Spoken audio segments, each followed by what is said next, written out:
Next up, we have a very exciting story from Rox Resources, a company I formerly cover with research from Canaccord. Phil Wilding is the managing director at Rox. Phil has a mining engineering background and has spent almost 12 years at Westgold prior to joining Rox. What you don't know about Phil is that he actually wanted to be a fighter pilot, but at 6'4", he grew a bit too tall, couldn't fit into the planes, so he chose something far more exciting in mining. It's Phil's first time on stage at Diggers and Dealers, so please give him a warm welcome. Thanks, Paul. Yeah, well, I guess I always like to go fast and try and blow things up, so mining was a good next choice for me. And that led me into Rox. Rox's story's had a huge transformation over the last 12 months. July last year saw the PFS study came out. Good resource base, strong reserves, awesome cash flows, and really just need to take that next step. And that's what we've done over this last year. We are a near-term gold producer. We've hit the accelerator, we're really moving forwards on that story. We've got the grade. We are one of the highest grade undeveloped gold assets in Australia. Huge margin out of a PFS, and the upside is what we're going to deliver through our DFS. The highlights and the corporate overview. Our flagship UME gold project, we put out a new mineral resource statement 2 weeks ago at the Noosa conference. So we had 11% grade upkick overall. The underground went up 400,000 ounces in both the indicated and the total components, so 36% increase in the indicated, and that's what will hopefully help push through into our DFS into the reserves. It's still open down dip and along strike. We've got a massive tenement package, let alone the ore zone we have now. We know it still continues. We've just got to get more drill holes into it. It'll be an underground gold project, and the economics at today's gold price is over $3,000 an ounce margin on the all-in sustaining, so very, very strong. We're de-risked with existing infrastructure. It's a previous operating site. There's 3 major access roads, they're all well maintained. We've got access to 2 airstrips, one on our site, one a little bit to the south. We have an existing camp facility.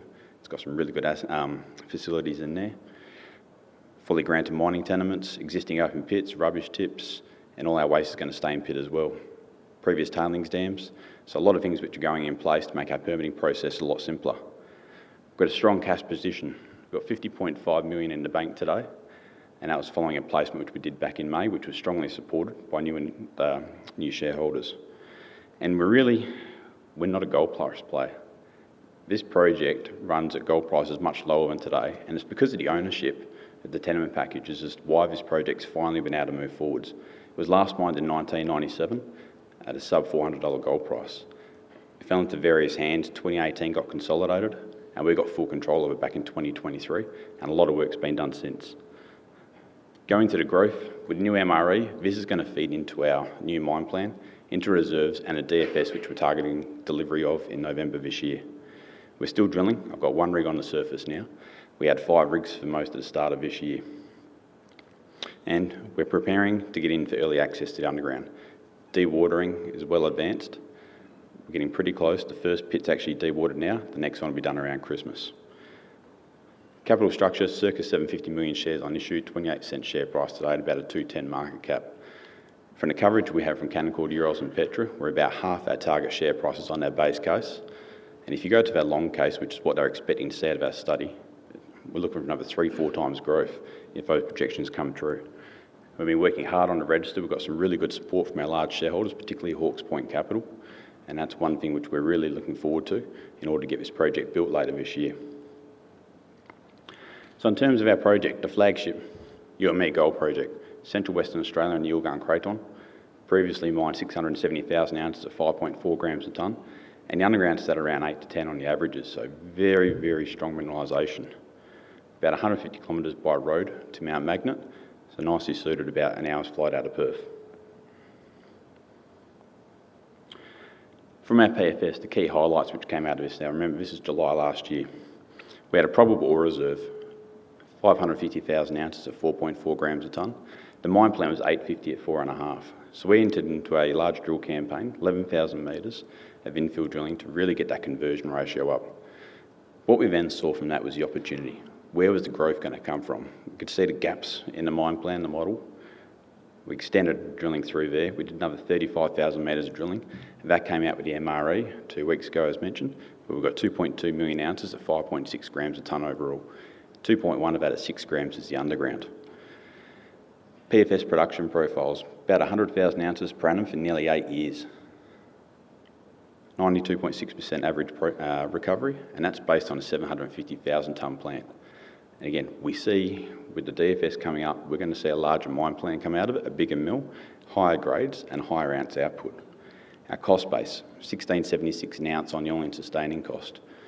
At today's gold price, that's $3,400-ish margin. It's huge. You look at the cash flows, $1.3 billion at $3,700. It nearly doubles at today's gold price. The payback period's getting down towards 12 months. So in terms of the resource itself, the image on the screen there shows the overall picture. We've got a dashed line, which is where we've got a pretty good indication of where the gold is. Inside of that, there's 2.2 million ounces. Again, underground's 2.1 million at 6, and the indicated 1.5 million at 6.4 grams a tonne. The PFS to conversion ratio was circa 50%. So if we get that again, we'll add another couple 100,000 ounces. Hopefully we can do better. The ounce profile in this project is one of the ones that really attracted me to it though.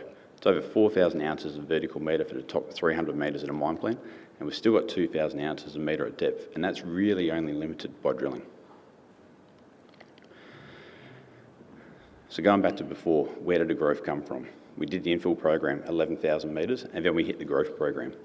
35,000 metres went into it, and it was all about growing the ore body nearby to the mine plan, so it was areas which would be accessible from the current planned infrastructure. Under United North, the lower left side of that, we've extended that out. UME North, we've got a footprint extension there. Prospect was a new find. Pollard, we've had a little bit of growth come out of that as well. But all in all, what we were seeing is really good intercepts and higher grades than what we're seeing in our previous model. That's what flowed through into the resource. So the reserves in the mine plan again, July last year, this is where the gaps were seen. We could see under United North, there was no reason out to the bottom left side of that image why there's nothing there. Between there and UME Main, another gap. Prospect was another gap. We've filled those in, we're doing the work now, and that's going to come out in an updated DFS. Dewatering. So again, this is that path to production. We really want to get this thing going. We have fully licensed evaporation ponds. We refurbished them back in February. Started June, we've got our permits to put the water into our northern pits, and we started pumping. The upper right images there, you've got UME Main pit on the left.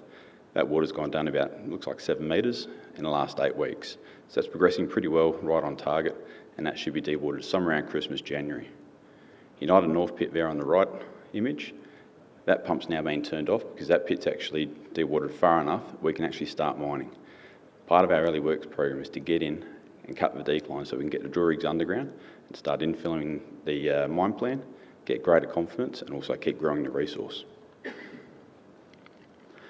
The MET test work. The MET on this project is one of the things a lot of people have struggled to get their heads around. It is a semi-refractory ore body.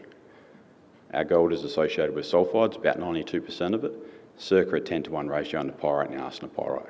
To get gold out of pyrite, a fine grind deals with that. The arsenopyrite needs a bit of oxidation.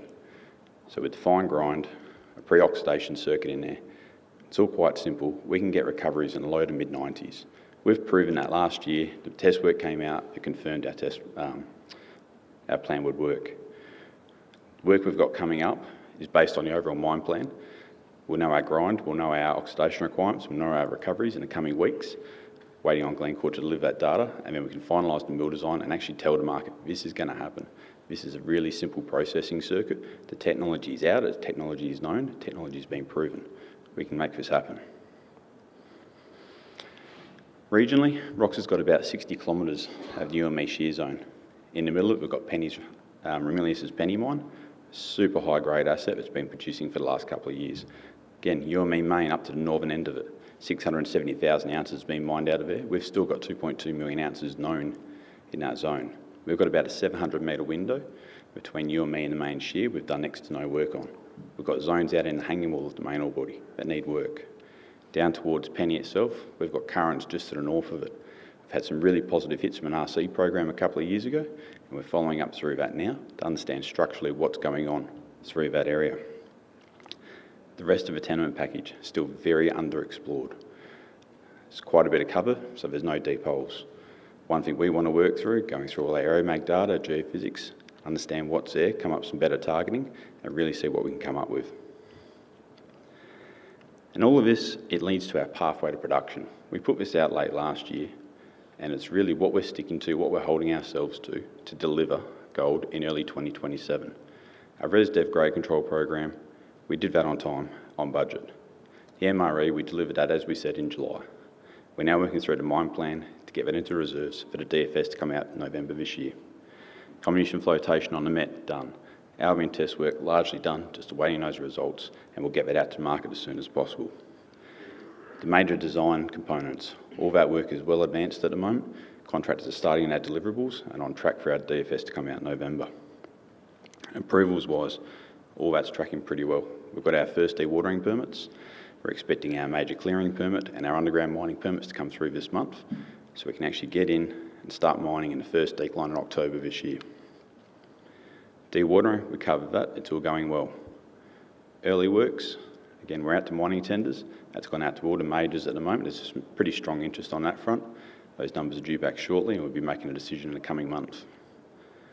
Offices, workshops, camp, all that work's in train, and it's going to start going in September. But to deliver all this, the key thing was to build a team. And it's one thing I'm quite proud of within this business. We do have an experienced team. We've all got a proven history of developing assets in one way or another. We want to deliver a sustainable operation. This goes all the way from the board, where myself, I came out of Westgold. I spent 11 and a half years there, a lot of time developing assets in that business.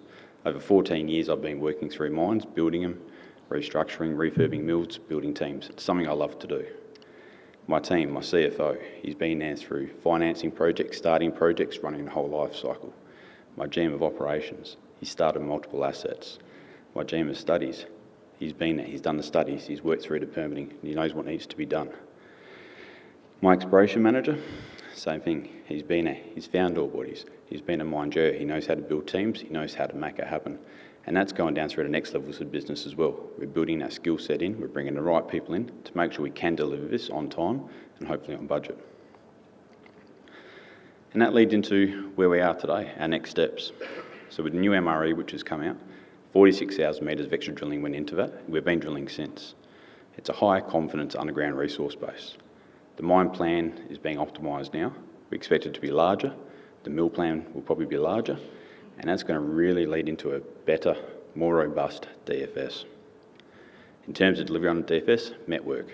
It's due pretty soon. We'll get that out. Continue with the major works programs. Permitting and approvals, we'll keep going through that. Project financing, so we've got indicative term sheets already from the major banks. There's not too many project development financing packages going around right now, and this is a fairly large one. There's a strong appetite, well in excess of what we're looking for. Terms which are excellent, not too many hooks and barbs, no hedging, and very competitive interest rates. So we're fairly excited on that front. We are funded to deliver our early works, so we're funded to get the camp expansions, the office, the initial decline work underway in the lead up to the FID. And a DFS, again, due November this year. So for us, it's all really exciting. In fact, I've got a little bit of time. I wasn't going to do it, but I have got a bit of a pun. We've spoken to you about rocks as rocks. As a team, we're excited about what we're developing. If you want to know more about it, come see us at booth 79. You can meet my rock stars, or you and me can have a chat about it. Thank you. Thank you, Phil.